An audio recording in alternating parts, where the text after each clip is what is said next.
Assalamualaikum warahmatullahi wabarakatuh. Hello everyone. Before starting the discussion, allow me to introduce myself.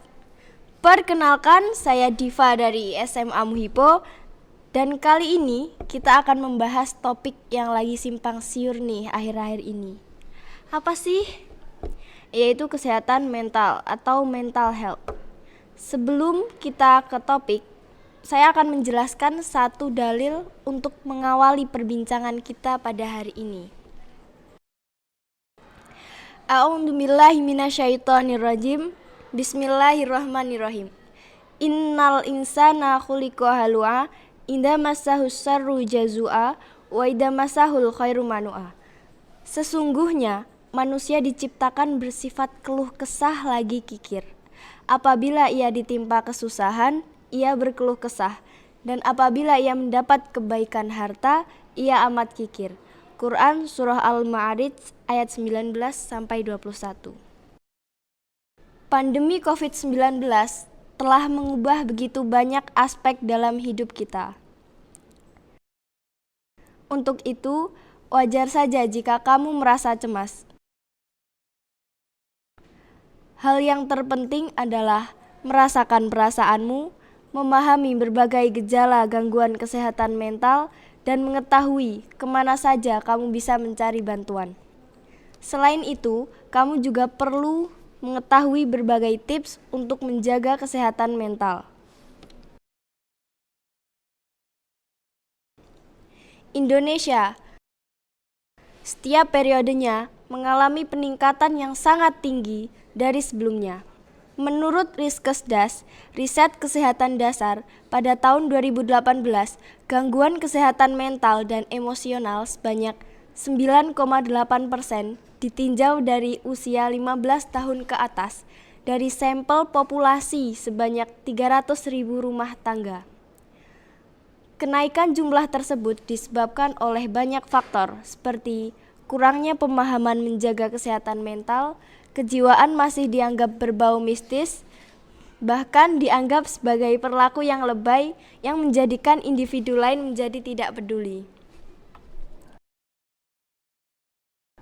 Kebutuhan untuk menjaga kesehatan mental sangat diperlukan oleh semua orang.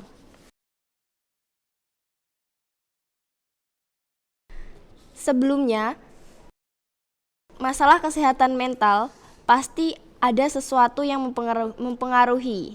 Salah satunya masalah. Cara mengenali masalah yang pertama kognisi, yaitu sesuatu yang berhubungan dengan Tuhan. Kedua, mengenal konflik. Konflik dibedakan menjadi dua, yaitu konflik dengan orang lain dan konflik dengan diri sendiri. Konflik dengan orang lain, ketegangan antar dua individu. Yang berakhir, setiap konflik pasti mengisahkan sedikit emosional dalam diri. Sedangkan konflik dengan diri sendiri merupakan ketidakmampuan dalam menghadapi masalah dari eksternal dengan menghakimi diri sendiri. Usaha-usaha yang keliru dalam memaksakan diri. Yang pertama, menjauhkan diri secara terus-menerus, meratapi kesedihan, berusaha melupakan dan membenci, menyakiti diri, dan yang paling parah adalah mengakhiri hidup atau bunuh diri. Terus gimana sih cara menjaga kesehatan mental?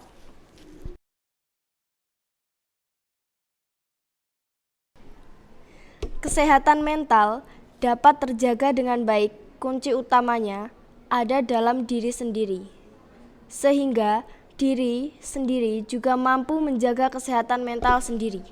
Salah satunya adalah dengan self-healing.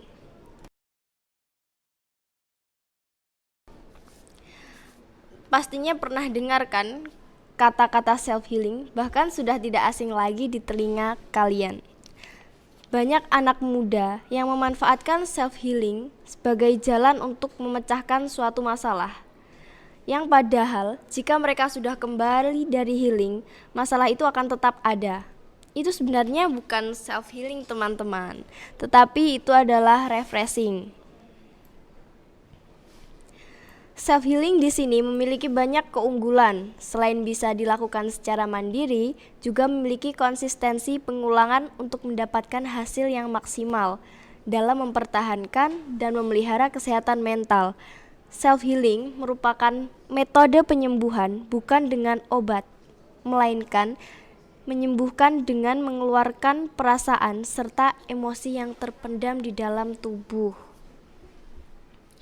Cara healing menurut Islami, yang pertama forgiveness, yang kedua gratitude atau bersyukur, yang ketiga self compassion atau memberi belas kasihan terhadap diri sendiri, yang keempat mindfulness, yang kelima positive self talk, yang keenam expressive writing, yang ketujuh manajemen diri, dan yang terakhir adalah imagery.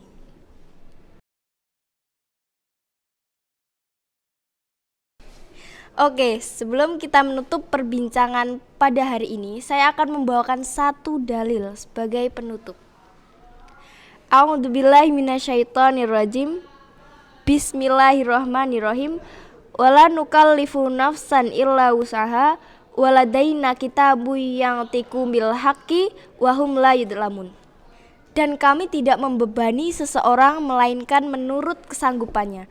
Dan pada kami ada suatu catatan yang menuturkan dengan sebenarnya, dan mereka tidak dizolimi, tidak dirugikan.